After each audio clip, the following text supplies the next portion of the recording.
soo dhawaada khiyaarta waa ku mahadsantahay la jaanqaadkaaga waxaan ka codsanayaa muuqaalka inaad like saarto muuqaalkeena maanta waxa uu ku saabsan yahay wiilashan dhalinyarada ah oo mid ka mid ah uu sameyn doono waxyaabo la yaab leh sababta ay ka dhalatana waxaan ku arki doonaa muuqaalka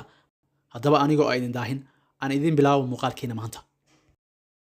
quraajadan ku socota wiilka qoortiisa maaha mid caadi ah waa ay qaniintay kadibna wiilkan maskaxdiisa iyo seeliskiisa maskaxdiisa waxaa ku dhacay isbedel weyn meesha ayuu ku dhacay soomana kicin ilaa fiid ay ka noqoto kadib xaafadda ayuu imaaday mana ogaa wax jirkiisa iska bedela laakiin waxa uu dareemay in gacantiisa ay ku dhegtay kartoonkii gacanta kale ayuu dhiibay sidoo kale waa ay ku dhegtay kadib aabihiis ayuu ka codsanaya inuu caawiyo asoo yaaban ayuu gacanta wuxuu ku qabtay bakeerigii ay ku jireen biyaha kadibna waa uu jabay aabihiis oo u dhowaa aad ayuu u yaabay wax ku dhacay wiilkiisa iskuulkiisa ayuu soo ordaya kadibna qaanad ayuu furmaagaya waxaana ka soo fuqaysa qaanadii oo dhan kadibna waxa uu imaanaya qaybta jimka iskuulka macalinka waxa uu dooranaya qof ka mid ah oo la sameeyo training kadibna waxa uu soo baxsanaya George laba mar markuu garaaco marka xigta waxa uu George u gambinaya dhammaan weeraradii macalinka kaga imaanaya kangafuga intaas kadib macalinka ayuu jagsiinaya wuuna biibaya macalinka ardada dhan ayaa yaaba intaas kadib waa uu soo cararaya waxaana soo bursanaya saaxiibkiis Jack oo weydiinaya waxa maanta ka qaldanaa asaga laftigiisa wuxuu ku leeyahay ma aqaana waxa say u dhacayaan aniga dhan waa isla yaabana kadib musqusha ayuu imaanaya si uu kaadiyo laakiin wax aan caadi ahayn ayaa meeshaas ka dhacaya George musqusha markuu ku kaadinayo waxa uu arkaya qaac madow oo ka soo baxaya sababtoo ah kaadidiisa ayaa ah mid karkaraysa kadibna waxa kala jabaya dhoobkii uu ku kaadinayay waa uu yaabaya sida ay wax u socdaan intaas kadib ilkihiisa waxay noqdeen kuwa awood badan oo ku jabin karo wax kasta uu qabto sankiisa waa mid urkiisa ama wax dareenkiisa oo aad u sareeyo saaxiibkiis Jack ayaa soo wadaya waxa uu nasiinaya dharka dagaalka qayb ka mid ah dharkaas mid ka mid ah ayuu gashanaya waxayna doonayaan inay badbaadiyaan dadka tuugada ay dhacayso maadaama awood uu isku arkay wiilkan kadib wuxuu arkaya islaan la dhacaya ama la qashqashaadayo waxa uu ka hor imaanaya tuugii laakiin tuuga waxa uu soo dhaqaaqaya dhanka George si uu garaaco wuxuu arkaya tuugii wiilka inuu awood leeyahay darbigana gadaal uu karaayo intaas kadib waa cabsanaya tuugii waa uu cararaya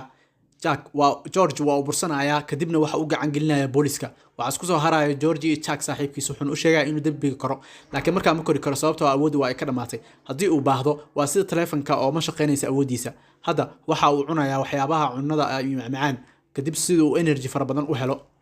intaas kadib labadii saaxiib waa ay soo dhaqaaqayaan ayagoo soo aadaya banaanka hadda waxa bilaabatay wadadii geesnimada ee George waxa uu kala tuuraya gawaari aad u xoog badan waxa uu soo badbaadinaya gabar dab ku jirtay TV-yada ayaa soo qaadanaya jaraa'idiyada ayaa lagu soo qoraya wuxuu noqonayaa geesiga xaafadda maalin ayuu iskuulka imaanaya wuxuuna arkaya cunug meel ka soo laalaado oo u muuqda khatar darbiga ayuu koraya kadib si lama filaana waxa ay noqonaysaa cunugii bombale gabadhan ayaa ka dambeysay sababtoo ah walaasheed oo la afduubtay walaasheed waxay saaxiib la ahayd George ana ayaa la yiraahdaa waa la afduubtay hadda waxay ku qasban yihiin gabadhaas inay soo furtaan maadaama lacag fara badan lagu xujeeyay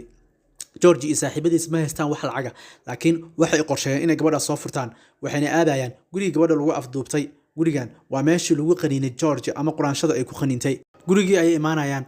George wuxuu ku kaadinaya qufulkii kadibna waa uu dhalaalaya gudaha ayuu soo galaya wiilka awoodan xaq uu ka helay awoodan waxa uu ka helay quraanjadii qaniintay ayaa isbedel ku keentay jirkiisa hadda waxa uu u socda ana inuu badbaadiyo gudahana wuxuu arkaya laboratory iyo waxyaabo yaala kadib wuxuu arkaya ana oo ku jirta sanduuq dhalaa qeyl ayaa gadaasheeda ka yeeraysa nin shuluqa ayaa kor ka soo degay kadibna waxa uu geliyay sidoo kale